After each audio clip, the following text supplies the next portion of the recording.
एक और इम्पॉर्टेंट खबर जो कि इस समय मार्केट में है कि बजाज से अलग होगी एलियांज। बजाज एलियांज इंश्योरेंस में से एलियांज अपना हिस्सा बेचने जा रही है और 24 साल से दोनों ग्रुप एक साथ थे। एलियांज अपना 26% स्टेक 24,180 करोड़ रुपए में बेचेगी।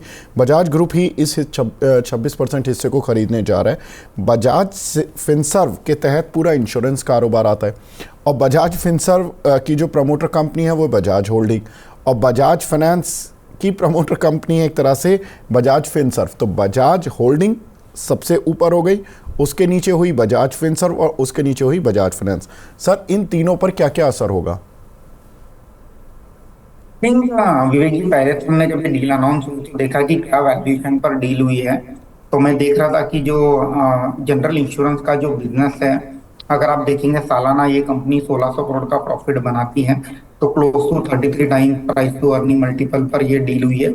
ये लगता है कि काफी फेयर डील बजाज ग्रुप को मिली है।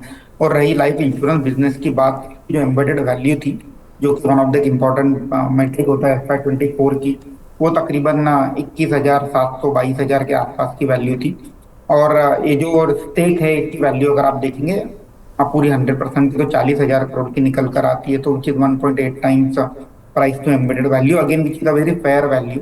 तो मुझे लगता है कि बजाज ग्रुप को काफी फेयर डील मिली है as far as buying this 26% stake is concern. तो डेफिनेटली 100% कंट्रोल दोनों ही बिजनेसेस में, life insurance as well as general में, बजाज ग्रुप का आ जाएगा। और जब आपका 100% कंट्रोल होता है तो डेफिनेटली आप एक अलग रणनीति के साथ आप एग्रेसिव काम भी कर सकते हैं। तो लॉन्ग टर्म में डेफिनेटली पॉजिटिव रहेगा, शॉर्ट टर्म में मुझे नहीं लगता है कि कोई इम्पैक्ट हो सकता है। हालांकि जो अलायंस ग्रुप है, सिंस वो माइनॉरिटी में थे ये बिजनेस में, मे बी उनका एस्पिरेशन होगा कि they want to run this business as a majority partner, जहां अपॉर्चुनिटी ऑफ ग्रुप काफी लंबी है। तो with 100% FDI in insurance, definitely ये मार्केट में, इंडियन मार्केट में रहना चाहेंगे।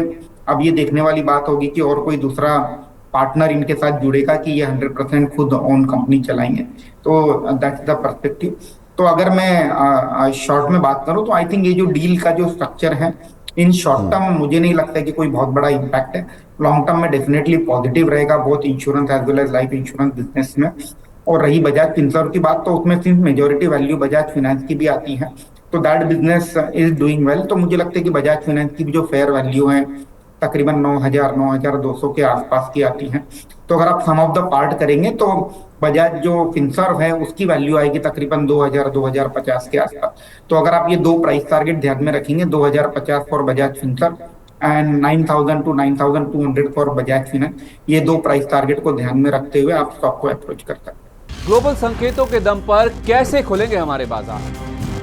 क्या कह रही हैं खबरें और ब्रोकरी रिपोर्ट्स? किन शेयरों में बनेगा पैसा? बाजार खुलने के बाद क्या खरीदें, किन शेयरों को करें पोर्टफोलियो से बाहर?